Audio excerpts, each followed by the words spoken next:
नमस्कार। जय श्री कृष्ण। गुरुजी कहते हैं, तुम्हारा साथी सर्वत्र व्याप्त, मैं विचार स्वरूप हूँ। बड़ा गहन है ये शब्द। मेरा माइंड एकदम बौखला जाता है। ऐसा लगता है जैसे सब कुछ समझ में आ गया। अब कोई जिज्ञासा नहीं है, अब कुछ जानने की जरूरत ही नहीं है। समस्त धर्म, उसकी मान्यताएं सब इस स्टेटमेंट में आके लुप्त हो जाती, विलुप्त हो जाती, कुछ बचता ही नहीं। यही मुक्ति है, यही मोक्ष है, और यही मैं भी हूँ और मेरी जीवन शैली भी है। मैं यानी कि जीव।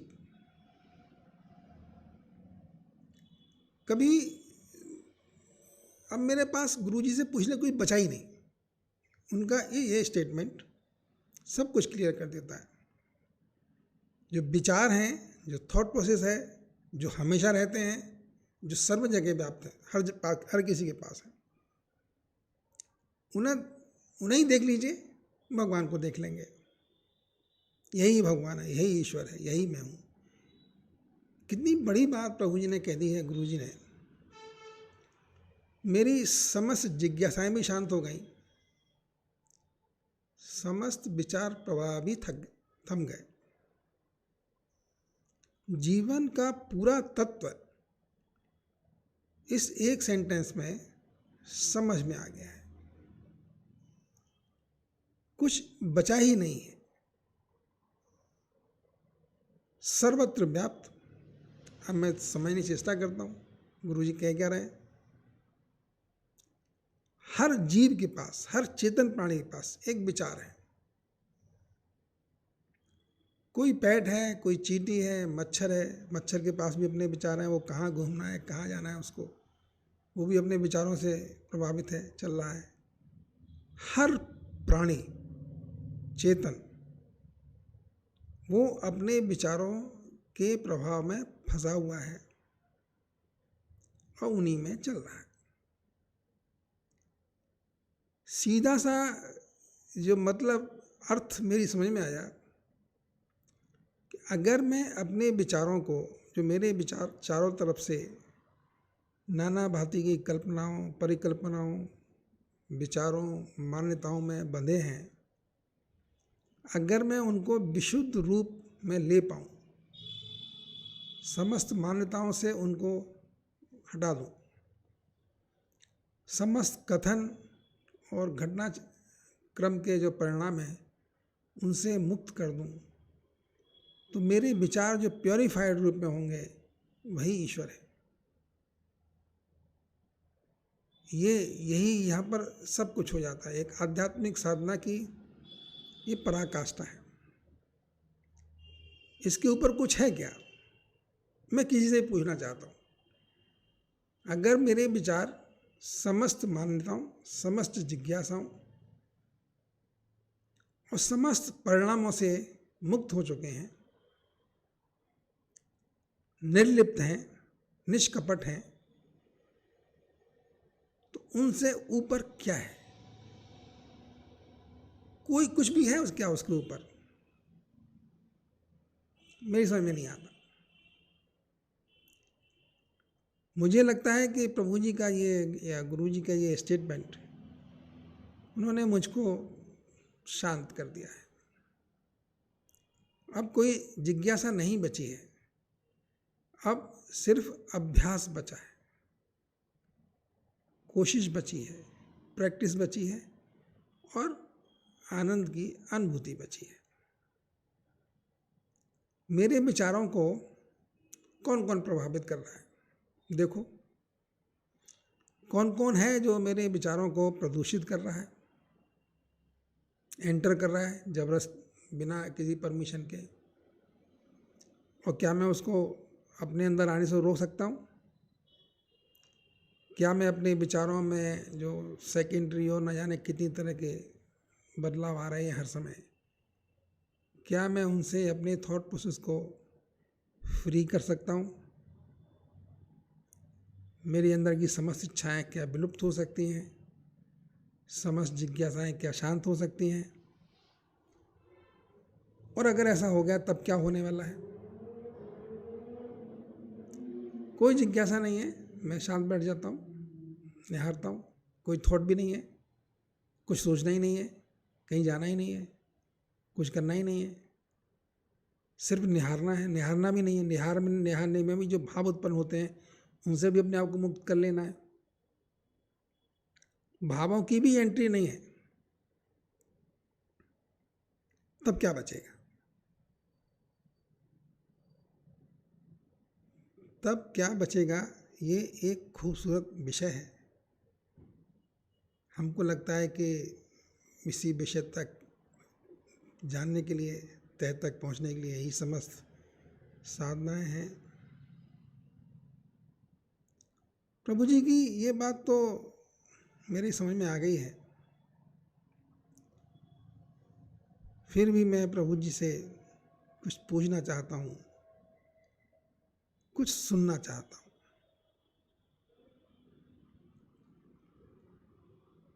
कुछ कहिए प्रभु जी।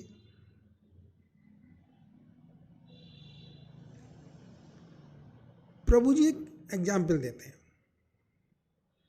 एक उदाहरण देते हैं। बोले तुम अच्छे खासे चल रहे थे, तुम जा रहे थे सड़क पे, कोई खास प्रॉब्लम नहीं थी, तुमने अपनी उम्र का लिहाज ना करते हुए, अपने विचारों के आवेग में अपने को युवा समझते हुए बहुत तेज तेज चले, बहुत दूर तक चले, बहुत लंबा समय तक चले, और तुम्हारे दिल ने कहा कि नहीं भाई, अब मैं थोड़ी उम्र हो गई है मेरी, ज़िंदगी के 72 साल मैंने जी लिए हैं, अब मुझे वो 18 साल वाला दिल मत समझो। मैं नहीं माना, दिल की बात नहीं सुनी। वो कौन सी बात थी जो मैं सुनता रहा, और अल्टीमेटली दिल ने कहा कि बैठ जाओ, थम जाओ, मैं नहीं चलता। मैं रुक गया। अब ये सब हो गया, ये सब विचारों का खेल है। 72 साल के बंदे ने समझा कि मैं युवा हूँ, मैं वही कर सकता हूँ जो 18 साल की उम्र में करता था, तो दिल ने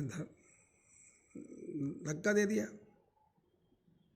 हम डॉक्टर के पास भागे भागे गए। डॉक्टर ने कहा ब्लॉकेज है और ये है और वो है, टेस्ट ये होगा, दवाएं होंगी, सब कुछ प्रक्रिया शुरू हो गई। हो भी जाएगा, हो भी गया। लेकिन गुरुजी कहते हैं कि इस पूरे प्रोसेस में तुम विचारों को देखो। अगर तुम अपनी उम्र के लिहाज को देख रहे होते, अपने दिल की धड़कनों की आवाज़ सुनी होती, तो तुम थोड़े शांत होकर चलते, तुम किसी के भावनाओं के जोश में नहीं आते। और अगर डॉक्टरों ने ना कहा होता कि तुम्हें ये प्रॉब्लम है, तो तुमको पता भी नहीं चलता कि तुम्हें ये प्रॉब्लम है। किसी ने कहा कि तुम्हें ये प्रॉब्लम है, तुमने उसको मान लिया, फिर एक विचार आ गया। अब इसमें कितने विचार इन्वॉल्व हो गए, तुम्हारी इस पूरी श्रृंखला में कितने विचार समूहों ने तुम्हारे ऊपर प्रभाव डाला। तुम्हारा अपना विचार समूह, तुम्हारे संगी साथियों का विचार समूह, डॉक्टर्स का विचार समूह, और जो मेरे मन में आ रहा है तुम्हारे मन में उसके उत्पन्न हो रहा है वो विचार समूह, वो सब तुमको बोल रहे हैं, कुछ कह रहे हैं।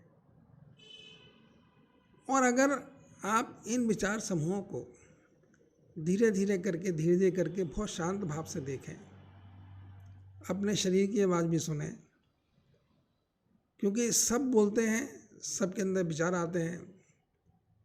हर वस्तु जो एक्शन में है वो आपको बोल रही है।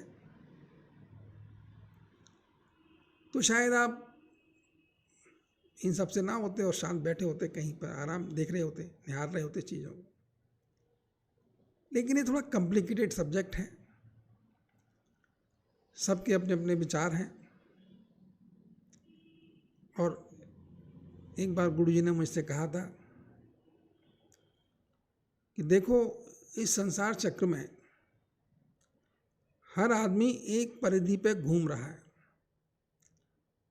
और तुम जिस पॉइंट पर खड़े हो उसके 180 डिग्री अपोजिट भी एक पॉइंट है जो तुम्हारे व्यू पॉइंटों को कंट्राडिक्ट करेगा। जैसा तुम सोचते हो वो उसके अपोजिट सोचेगा। और ये हर पूरी परिधि में, जो सर्कल की पूरी परिधि है, पूरा चक्कर है, उसमें हर पॉइंट पे बात लागू होती है। हर पॉइंट पे एक डायगोनली अपोजिट पॉइंट है जहाँ पे तुमसे विपरीत विचार रखने वाला, मान्यता वाला कोई व्यक्ति है।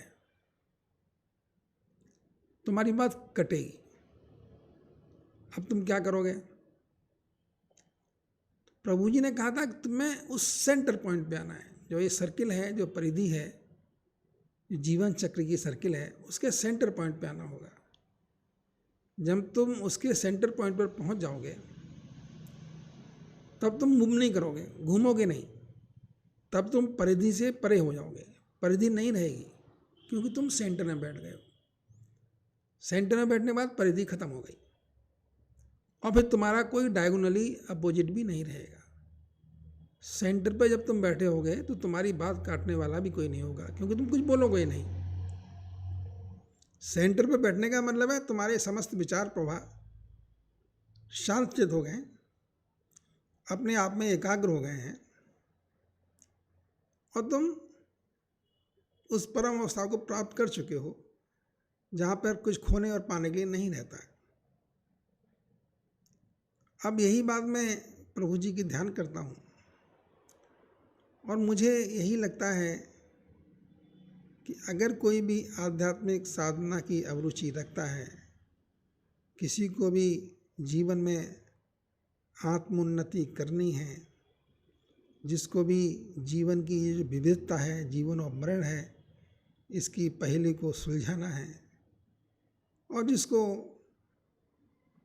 अनंत आनंद की अनुभूति करनी है, उसको प्रभु जी की सब बातें माननी पड़ेंगी। इनके अलावा संभावना ही नहीं है। इनके अलावा कोई संभावना नहीं है कि आप उस अनंत तक को पहचान सकें, पहुंच सकें और आनंदित हो सकें। अनंत जीवन की, अनंत संभावनाओं के बीच की प्रभु जी के इस स्टेटमेंट ने दूरियां मिटा दी हैं, एकाग्रचित कर दिया, शांत कर दिया है। बैठ जाओ, अपने विचारों को ही पूजो, क्योंकि तुम्हारे विचारों में ही मैं बसता हूँ। सर्वत्र व्याप्त का मतलब सिंपली ये है कि कौन ऐसा प्राणी है जिसके अंदर विचार नहीं उठ रहे हैं। कोई पेट ले लो, चींटी ले लो, चूहा ले लो, बिल्ली ले लो, सभी के मूवमेंट को देखो। अगर मूव कर रहे हैं तो उनके अंदर विचार है, बिना विचार के वो मूव नहीं करेंगे। छोटे से छोटे चींटी से लेके बड़े से बड़े प्राणी तक तुम देख लो, हर जगह विचार हैं। विचार किसी भी जीव का एक अधिकार है, और वो उन विचारों के प्रभाव में ही बह रहा है। तुम अगर चाहते हो कि जीवन का तत्व समझ पाओ, जीवन को समझ पाओ, जीवन में आनंद की अनुभूति कर पाओ, तो इस तथ्य को समझो कि बीच में ईश्वर तुम्हारे विचारों में बसता है। एक जिज्ञासा रह जाती है, प्रभु जी अगर सब कुछ मेरे विचार हैं तो क्या ईश्वर का कोई प्रभाव नहीं है? परिस्थितियों का मेरे जीवन पर कोई प्रभाव नहीं है? बोले वो तुम्हारा काम नहीं है, तुम ये मत सोचो। तुम्हारा काम अपने विचारों को ही निहारते रहना है। बाकी जो कुछ हो रहा है वो तो होता ही रहेगा। तुम प्रकृति को कैसे नियंत्रित करोगे? वो अपना काम करती रहेगी। तुम अपने विचारों में एकाग्र हो जाओ, अपने विचारों में ही खो जाओ, विचारों में ही रम जाओ।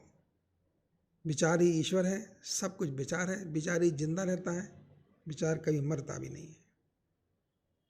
ये कुछ गुरु मंत्र की बातें हैं, अपने जीवन में उतारो, आनंद की अनुभूति लो। और जिस दिन तुम अपने विचारों में खेलना सीख जाओगे, देखना सीख जाओगे, विचारों में आनंद की अनुभूति करने लग जाओगे, उस दिन फिर तुम्हें किसी चीज़ की आवश्यकता ही नहीं रहेगी। तुम्हें ना मेरी आवश्यकता है ईश्वर की, न संसार की आवश्यकता है। तुम अपने में ही सर्वसंपन्न हो। प्रभु जी कुछ बातें समझ में आ गई हैं, मुझे लगता है आपको भी अच्छी लगी होंगी। बाकी जैसी आपकी अपनी सुविधा, अपनी मान्यता है। धन्यवाद। जय श्री कृष्ण।